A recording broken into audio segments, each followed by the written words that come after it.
Pessoal, olha só, dá uma olhada nesses resultados aqui, ó, que eu tenho disponível no meu aplicativo. Mais de 200 mil. Isso aqui eu fiz trabalhando pela internet usando robôs. E eu quero te ensinar como que eu faço isso. Clica no link aqui embaixo e vem comigo que eu vou te mostrar os robôs que eu tô usando para fazer vendas todos os dias, quase que no piloto automático. E eu não tô aqui para te mostrar só os meus resultados. Eu quero te mostrar os resultados de um aluno meu que usou o meu método e também tá tendo muito resultado trabalhando pela internet. Dá uma olhada aqui, ó, no celular dele, hein? Ele vai abrir aqui no celular, vai mostrar em tempo real, no aplicativo do PagSeguro. Atualmente eu tenho mais de 18 mil para sacar e ainda tenho 3 mil para receber. O método do João Pedro realmente funciona e mudou a minha vida. Quer aprender como que eu fiz isso? Então clique no link na descrição desse vídeo que eu vou te contar o meu segredo. Legal, ontem, dentro de um jogo que não causou desgaste ao time. Isso é bem importante a essa altura. Time inteiro, mais uma semana para trabalhar, para enfrentar o Bahia no fim de semana.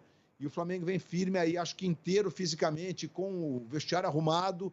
E tomara que, com a situação do Diego Alves resolvida, porque os recados foram claros ontem, braçadeira de capitão, abraço do Gabigol na hora do gol. Enfim, a galera quer a renovação de contrato do Diego Alves, o vestiário, né? A galera que estou dizendo, os jogadores. E a torcida também, tanto que votou no Diego Alves como melhor em campo na transmissão ontem da Globo, né?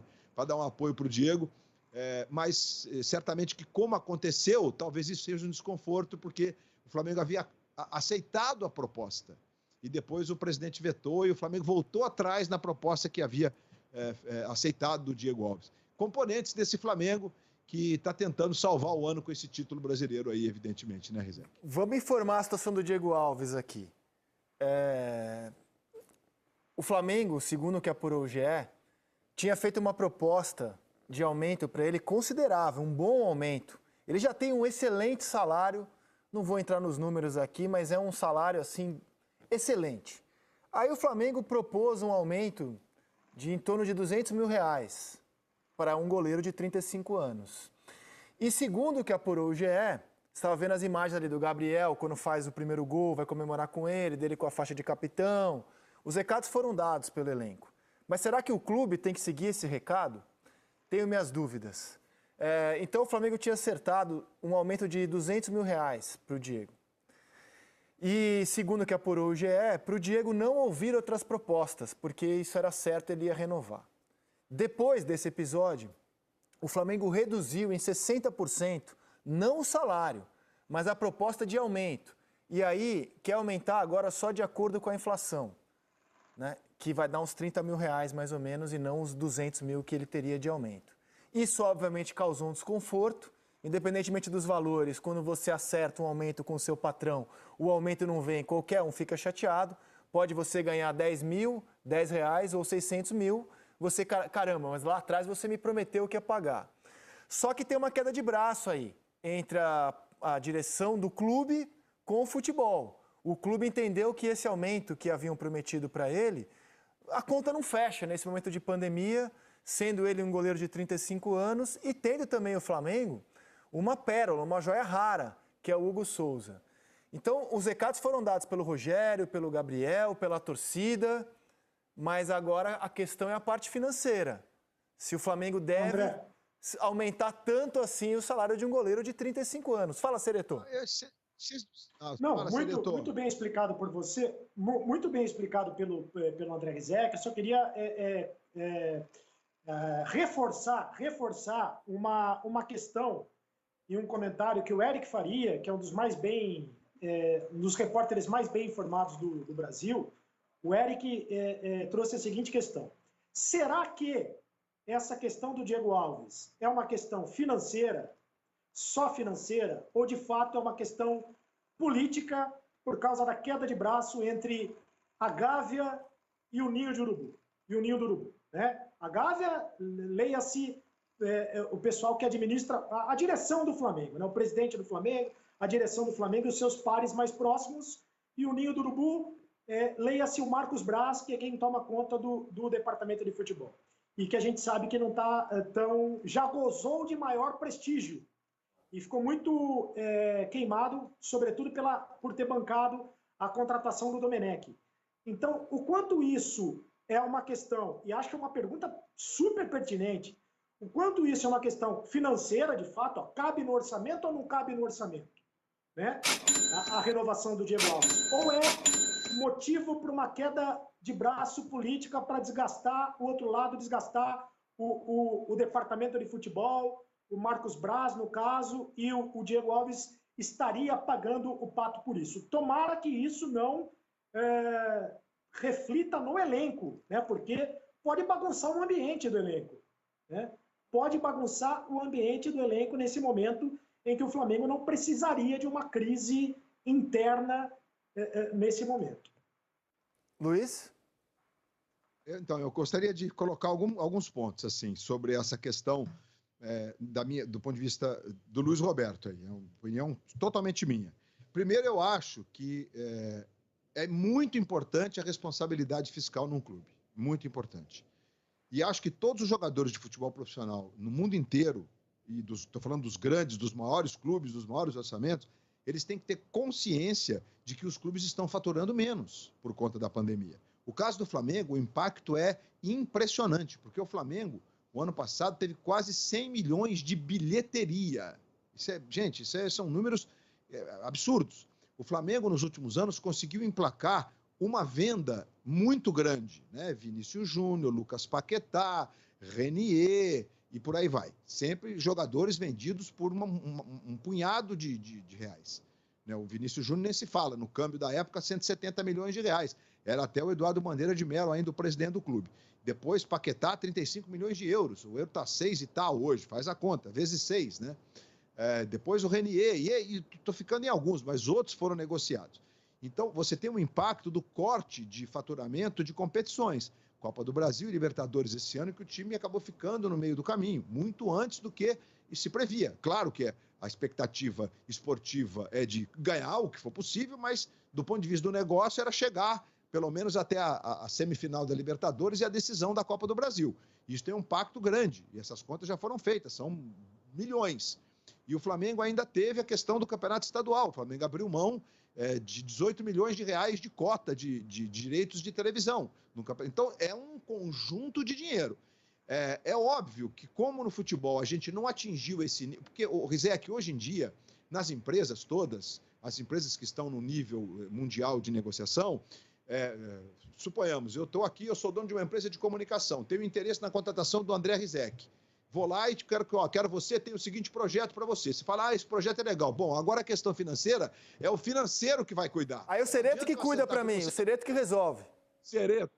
Então, é isso, Sereto que... Mas eu quero comissão. Claro. Eu quero comissão. Claro. Claro, que é honesto. Que é honesto, inclusive, faz parte do jogo. Só que aí, quando o departamento de futebol dá o ok, o departamento de futebol precisa entender que do outro lado tem quem faz a conta.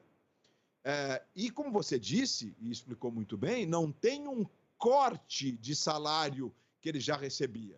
Eu não tô julgando se é justo, eu acho que é muito honesto o sujeito achar que merece uma bonificação, um aumento salarial. Isso tudo faz parte de uma negociação. Então, acho que eu entendo os dois lados. Entendo a decepção do Diego, que num dado momento viu sua proposta sendo aceita pelo departamento de futebol e depois ela sendo bloqueada pelo Rodolfo Landim, vamos dizer assim, que é o presidente do clube, mas pelo departamento financeiro. Então, eu não vejo nenhum movimento que não seja correto, que não seja profissional. Não acho que eu acredito nisso. Sim, só para completar, não acho que é...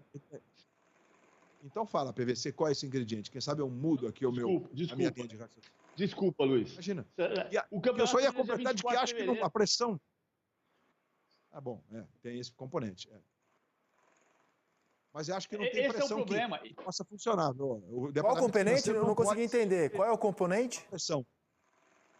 O campeonato acaba 24 de fevereiro. Isso muda muita coisa neste ano. Eu sei que você não pode... O Luiz tem toda a razão no que ele está dizendo.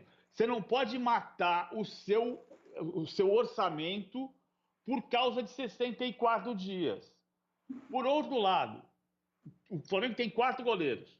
Só um deles tem média de gol inferior a 1 por jogo, que é o Diego Alves. Se eu não renovar o contrato, eu vou correr o risco de perder o campeonato. Desculpa, Luiz, que eu te interrompi. Achei que